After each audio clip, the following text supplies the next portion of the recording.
Olá, iremos abordar a respeito de empresas públicas.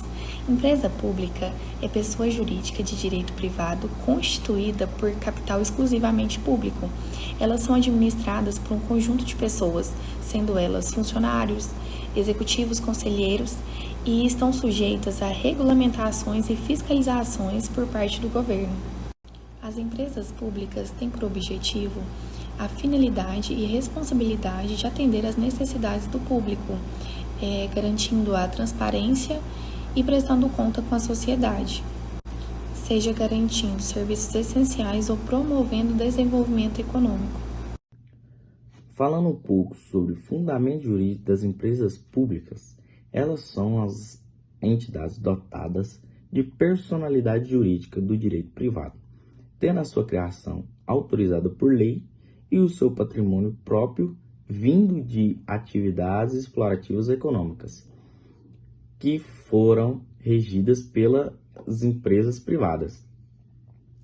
Em 2016 foi criada a Lei 3.303, com o único objetivo de tentar homogeneizar as atividades econômicas das estatais para que elas seguissem os mesmos âmbitos das empresas privadas.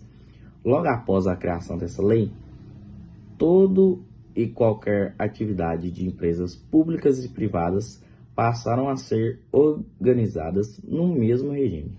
Alguns exemplos de empresas públicas existentes atualmente no Brasil. Trouxe 5 exemplos, mas existem diversos outros tipos existentes atualmente. Em primeiro lugar, eu trouxe o ECT. O que seria o ECT? É a Empresa Brasileira de Correios e Telégrafo. É uma empresa pública pertencente à administração pública indireta, cujo regime jurídico é privado. Em segundo lugar, vou abordar o CONAB. É uma Companhia Nacional de Abastecimento, empresa pública sob a forma de sociedade anônima de capital fechado, vinculada ao Ministério da Agricultura, Pecuária e Abastecimento. Em terceiro lugar, trouxe para vocês uma das mais conhecidas, que é a Caixa Econômica Federal. Ela é uma instituição financeira sob a forma de uma empresa pública dotada de personalidade jurídica de direito privado, com patrimônio próprio e autonomia administrativa. Ela atualmente está vinculada ao Ministério da Economia. Em quarto lugar, nós trouxemos o BNDES. O que seria? É o Banco Nacional de Desenvolvimento Econômico e Social. É uma empresa pública dotada de personalidade jurídica de direito privado e patrimônio próprio. E por último, eu trouxe para vocês o Embrapa, que é a Empresa Brasileira de Pesquisa Agropecuária. É uma empresa pública vinculada ao Ministério da Agricultura, Pecuária e Abastecimento. Personalidade jurídica das empresas públicas. São entidades de direito privado criadas por lei para atuarem em atividade econômica ou de prestação de serviços públicos. Estão sujeitos ao regime jurídico de direito privado, salvo normas de direito público previstas na Constituição ou na lei. Estão sujeitos ao controle do TCU, que fiscaliza a legalidade, a legitimidade, a economicidade e a eficiência de seus atos. Devem licitar suas contratações conforme a Lei nº 8.666 de 1993 e número 13.303 de 2016, que estabelecem os princípios, as modalidades, os procedimentos e as soluções aplicáveis às licitações e aos contratos administrativos. Devem observar os princípios da administração pública previstos no artigo 37 da Constituição Federal, tais como legalidade, impessoalidade, moralidade, publicidade e eficiência. Responde pelos danos que seus agentes causarem a terceiros, nos termos do artigo 37, parágrafo 6º da Constituição Federal, assegurando o direito de regresso contra o responsável nos atos de dolo ou culpa. Capacidade civil dentro das empresas públicas.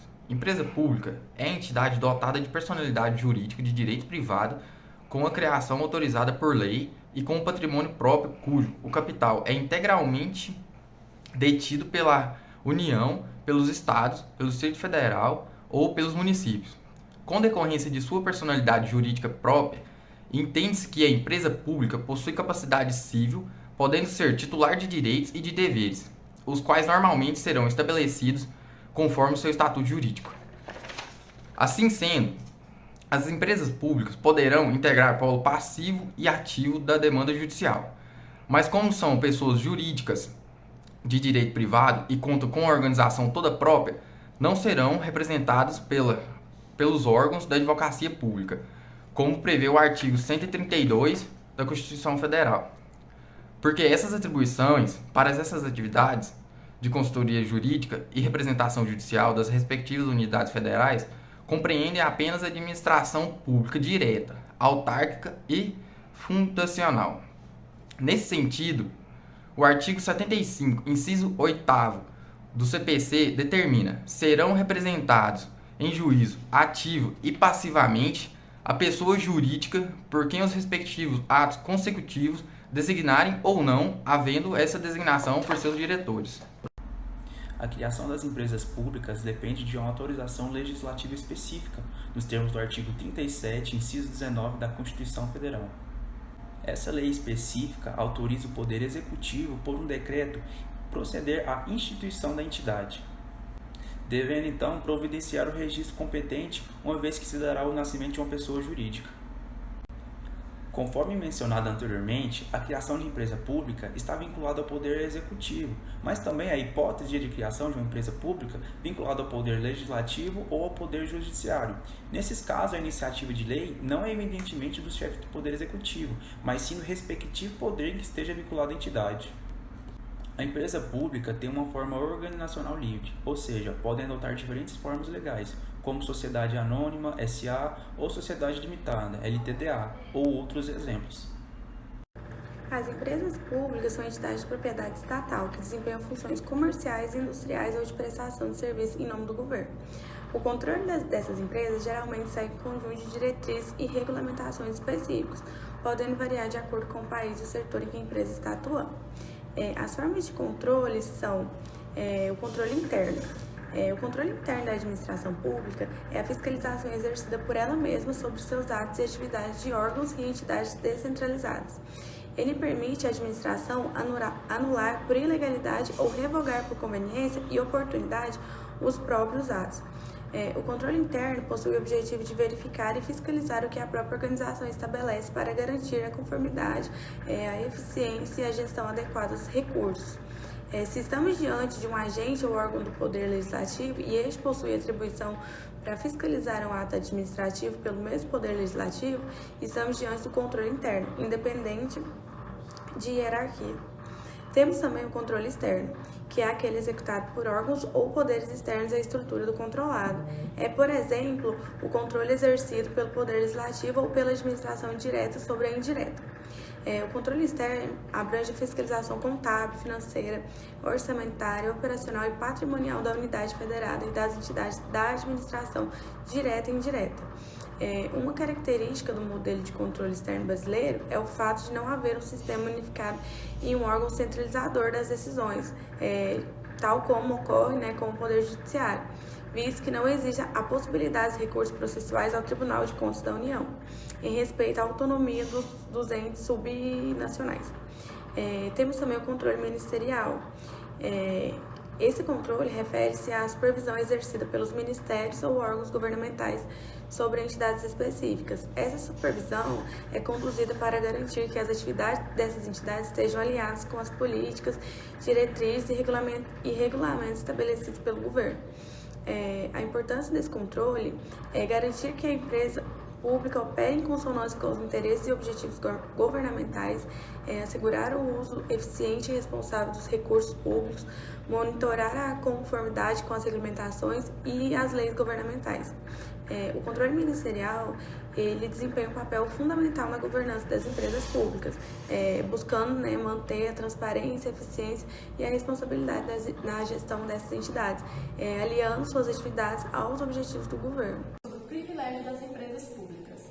Nas empresas públicas no Brasil, alguns privilégios são concedidos para permitir que elas cumpram sua missão de servir o interesse público.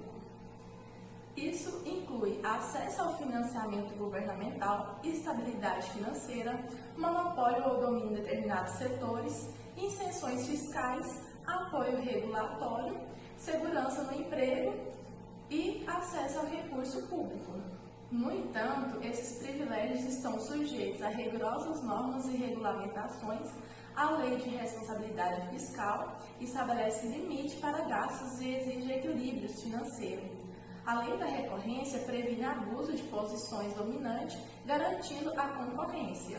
Normas tributárias regulamentam isenções fiscais.